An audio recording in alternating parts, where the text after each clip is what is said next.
వ్యాపారం తెలిసింది చెయ్యాలి. తెలియని వాటిట్లో తెలుసుకున్నాక అనుభవం చూశాక చేయడం బెటర్. నా సిద్ధాంతం అయితే ఇది. ఎందుకంటే తెలియని వ్యాపారంలో చేతులు పెట్టి చేతులు కాల్చుకుని ఆస్తులు కోల్పోయిన వాళ్ళని ఎంతో మందిని చూశాను. గతంలో కొన్ని వ్యాపారాలు నేను కూడా అట్టగా నష్టపోయాను కాబట్టి తెలుసు నాకు. ఇక్కడ స్టాక్ ఎక్స్చేంజ్ అనేటటువంటిది మనకి తెలిస్తే ఏలు పెట్టతే పర్లా.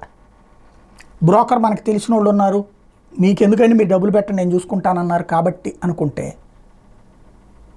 ఇప్పుడు షేరు 100 రూపాయల షేరు మనం ఇప్పుడు కొన్నాం, సాయంత్రానికి 110 రూపాయలు అయింది అని వాళ్ళు చెప్తారు. ఇప్పుడు అమ్మేస్తారా అనేది అమ్మేద్దాం అనుకుంటాం.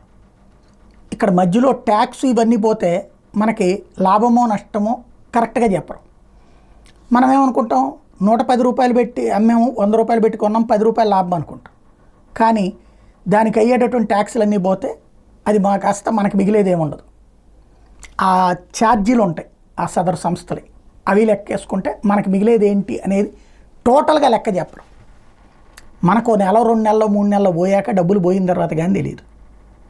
ఎందుకు ఈ మాట చెప్తున్నా అంటే, దేశవ్యాప్తంగా ఈ డబ్బులు పోయే వ్యవహారాలు తెలిసి మహారాష్ట్ర వాళ్ళు 19.2% మంది స్టాక్ మార్కెట్లో పెట్టుబడులు పెట్టడం మానేశారు.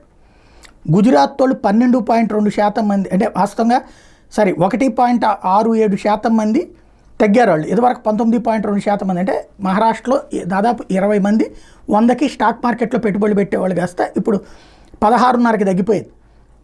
అదే సమయంలో గుజరాత్లో ఇదివరకు 12 మంది 100కి 12 మంది పెట్టేవాళ్ళు, ఇప్పుడు 8కి పడిపోయింది.